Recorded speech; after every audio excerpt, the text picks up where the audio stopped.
रावण का जन्म कैसे हुआ, भाग दो। अगस्त्य मुनि ने कहना जारी रखा। पिता की आज्ञा पाकर कैकसी विश्रवा के पास गई। उस समय भयंकर आंधी चल रही थी। आकाश में मेघ गरज रहे थे। कैकसी का अभिप्राय जानकर विश्रवा ने कहा कि भद्रे, तुम इस कुबेला में आई हो, मैं तुम्हारी इच्छा तो पूरी कर दूंगा, परंतु इससे तुम्हारी संतान दुष्ट प्रभाव वाली और क्रूर कर्मी होगी। मुनि की बात सुनकर कैकसी उनके चरणों में गिर पड़ी और बोली कि भगवान, आप ब्रह्मवादी हैं, आपसे मैं ऐसी दुराचारी संतान पाने की आशा नहीं करती, अतः आप मुझ पर कृपा करें।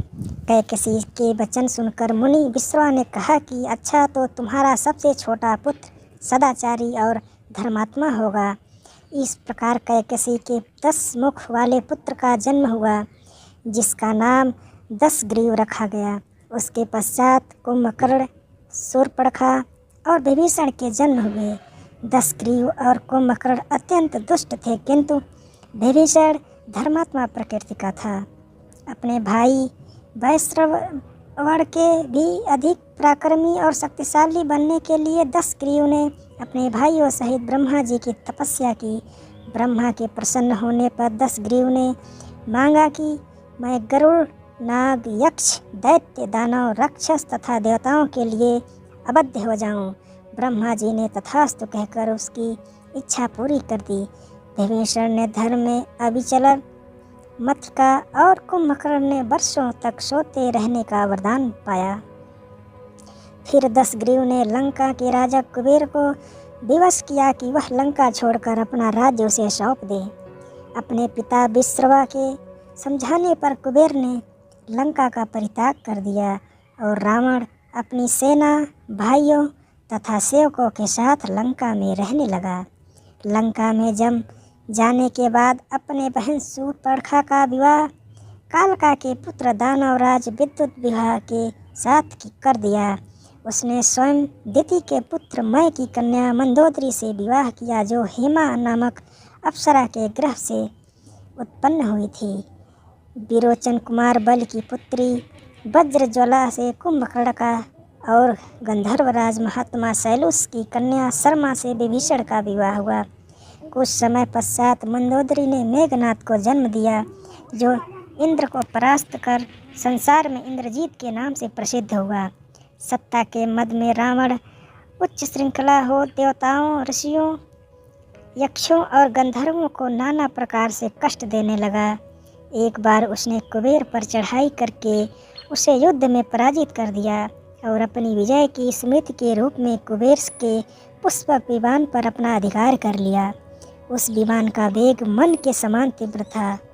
वह अपने ऊपर बैठे हुए लोगों की इच्छा अनुसार छोटा या बड़ा रूप धारण कर सकता था। विमान में मणि और सोने की सीढ़ियाँ बनी हुई थी और तपाए हुए सोने के आसन बने हुए थे। उस विमान पर बैठकर जब वह सरवण नाम के प्रसिद्ध सरकंडों के विशाल वन से होकर जा रहा था, तो भगवान शंकर के पार्षद नंदीश्वर ने उनसे रोकते हुए कहा कि दशग्रीव, इस वन में स्थित पर्वत पर भगवान शंकर क्रीड़ा करते हैं, इसलिए यहाँ सभी सुर, असुर, यक्ष आदि का आना निषिद्ध कर दिया गया है। नंदीश्वर के वचनों के कारण खुद से क्रुद्ध होकर रावण विमान से उतरकर भगवान शंकर की ओर चला। उसे रोकने के लिए उसे थोड़ी दूर पर हाथ में शूल लिए नंदी दूसरे शिव की भांति खड़े हो गए। उनका मुख बानर जैसा था। उसे देखकर रावण ठहाका मारकर हंस पड़ा। इससे कुपित होकर नंदी बोले कि दशानन, तुमने मेरे बानर रूप की अवहेलना की है, इसलिए तुम्हारे कुल का नाश करने के लिए मेरे ही समान पराक्रमी रूप और तेज से संपन्न बानर उत्पन्न होंगे। रावण ने इस ओर तनिक भी ध्यान नहीं दिया और बोला कि जिस पर्वत ने मेरे विमान की यात्रा में बाधा डाली है, आज मैं उसी को उखाड़ फेंकूंगा। यह कहकर उसने पर्वत के निचले भाग में अपना हाथ डालकर उसे उठाने का प्रयत्न किया। जब पर्वत हिलने लगा तो भगवान शंकर उस पर्वत को अपने पैर के अंगूठे से दबा दिया। इससे रावण का हाथ बुरी तरह से दब गया। और वह पीड़ा से चिल्लाने लगा। जब वह किसी प्रकार से हाथ न निकल सका तो रोते रोते भगवान शंकर की स्तुति और क्षमा प्रार्थना करने लगा। इस पर भगवान शंकर ने उसे क्षमा कर दिया और उसके प्रार्थना करने पर उसे एक चंद्रहास नामक खड्ग भी दिया।